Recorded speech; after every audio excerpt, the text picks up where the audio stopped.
आपकी पार्टी का नारा पार्टी विद द डिफरेंस, चाल चरित्र और चेहरा। अटल जी कहते थे चाल चरित्र और चेहरा। सर यहां तो कुछ और ही चेहरा दिखाई दे रहा है। बीजेपी के 139 सांसदों के खिलाफ आपराधिक मामले दर्ज हैं, एडीआर की रिपोर्ट बता रही है। सर अब ये बताइए, जो एडीआर की रिपोर्ट आई है, क्या एडीआर ने कोई जासूसी किया है या स्पाई लगाया है किसी के पीछे? मतलब नहीं ना, मतलब बता रहा हूं, मतलब ना, कोई जासूसी तो किया नहीं है उन्होंने। हाँ। उन्होंने जो इन एमपी लोगों ने जो चुनाव लड़े हैं, उन्होंने अपना अपना हलफनामा दाखिल किया है। हाँ। उसमें बताया है कि हमारे ऊपर ये मुकदमे हैं, उसी की रिपोर्ट उन्होंने उठाकर दी है। नहीं, तो वो बताना होता है सर। स्पष्ट रूप से सुन लीजिए, अरे सुन लीजिए, मुझे भी पता है बताना होता है। हाँ। आपकी पार्टी में जो 385 सांसद हैं, लोकसभा राज्यसभा मिला के कह रहा हूं, उसमें से 139 यानी कि 36% सांसदों पर आपराधिक मामले दर्ज हैं और पार्टी के 25% सांसदों के खिलाफ अति गंभीर मामले दर्ज हैं। मैं इनकी बात कर रहा था। अगर भारत के संविधान में ये कहीं लिखा होता कि जिसने बता दिया उसको किनारे कर दिया जाएगा, तो पार्टियां भी किनारे कर देती। अच्छा, तो यानी आप ये कह रहे हैं ये तो माननीय सांसदों का उपकार है कि वो खुद बता रहे हैं कि हमारे खिलाफ मामले दर्ज हैं।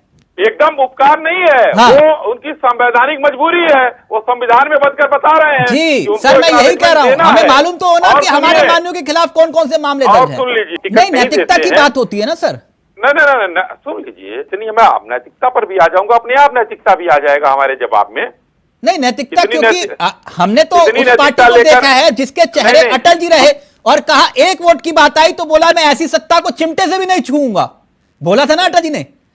तो राजनीति और दिल पर राज किया, पूरे देश के दिल पर राज किया, ये बात कहते हैं कि सत्ता को चिमटे से भी नहीं छूऊंगा। हम राजनीतिक, देखिए अटल जी एक नेता थे, पार्टी चलानी है तो हमको पार्टी के साथ, सबके साथ हमको मिलकर चलना है।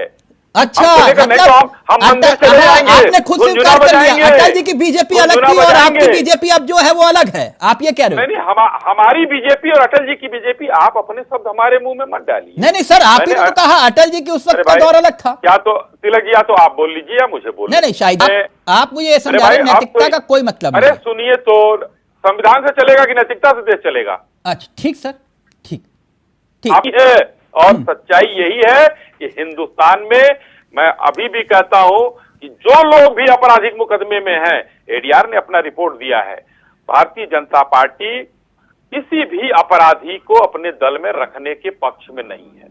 साबित हो जाएगा, पक्का सर, बाहर कर दिया जाएगा, बाहर कर दिया जाएगा। लेकिन पक्का ये सर, हमारे पक्का सर। नहीं, मैं एक तुलनात्मक मैं बोल रहा हूँ। मैं तुलनात्मक की बात कर रहा हूँ, क्योंकि लाइन में कमेंट आ रखा था, मैं इसे जोड़ देता हूँ। वो ये कह रहे हैं कि अश्वनी जी से एक सवाल पूछ लीजिएगा कि आपने कहा कि अगर किसी के ऊपर अपराध और ये सब, उसको पार्टी में रहने का अधिकार नहीं है। वो कह रहे हैं दो शब्द, हाँ मैंने कहा साबित हो जाए तो पार्टी में नहीं रहेगा वो। ठीक, दो शब्द कह रहे बृजभूषण जी के बारे में भी बोल दीजिए। साबित हो गया? कौन सी अदालत से फैसला कब आया मुझे बता दिया जाए। हाँ। इनके खिलाफ तो बता दें। तो मतलब आपके पाले में होगा तो नैतिकता गई, नहीं विपक्ष में होगा तब नैतिकता के आधार पर बाहर करो। ये अगर क्या संविधान से, मैंने एक सवाल पूछा कि देश संविधान से चलेगा या नैतिकता से चलेगा या आरोपों से चलेगा? मैं आपकी बात समझ गया, लेकिन एक मिनट आप ही की बात कह रहा हूं। नैतिकता की बात मैं क्यों करता हूं मालूम है सर? आपने कहा कि देश संविधान से चलेगा या नैतिकता पे चलेगा। आडवाणी जी ने नैतिकता के आधार पर इस्तीफा दिया था, किसी ने उनको दोषी नहीं कहा था। बोले जब अपराध मुक्त होऊंगा तब पद लूंगा। किस दल में थे?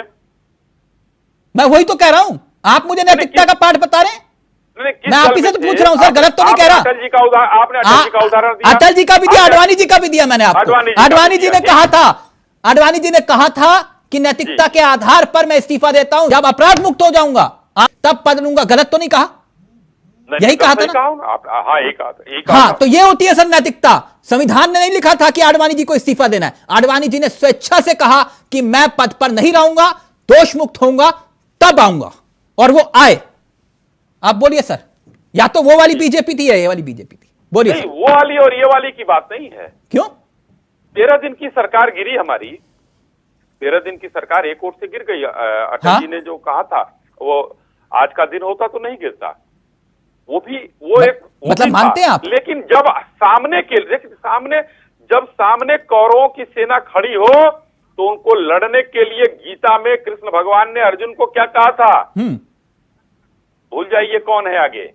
अर्जुन को कहा था ये गीता पढ़ लीजिए तो सब चीज सामने आ जाएगा। तो भगवान कृष्ण ने तो कहा था कि जो भी रास्ता अपना लेना, वासुदेव ने ये कहा था कि जो भी रास्ता मिले अपना लेना। आप क्या कहा था? पहले तो मैं आपका धन्यवाद अदा करना चाहूंगा, जहां इस देश के जो मुख्य चैनल हैं उनके पास अभी भी सीमा और सचिन से फुर्सत नहीं मिलती है, वहां आपने एडीआर की रिपोर्ट पर आज जो चर्चा आपने आयोजित की है, इसलिए आपको बहुत बहुत धन्यवाद।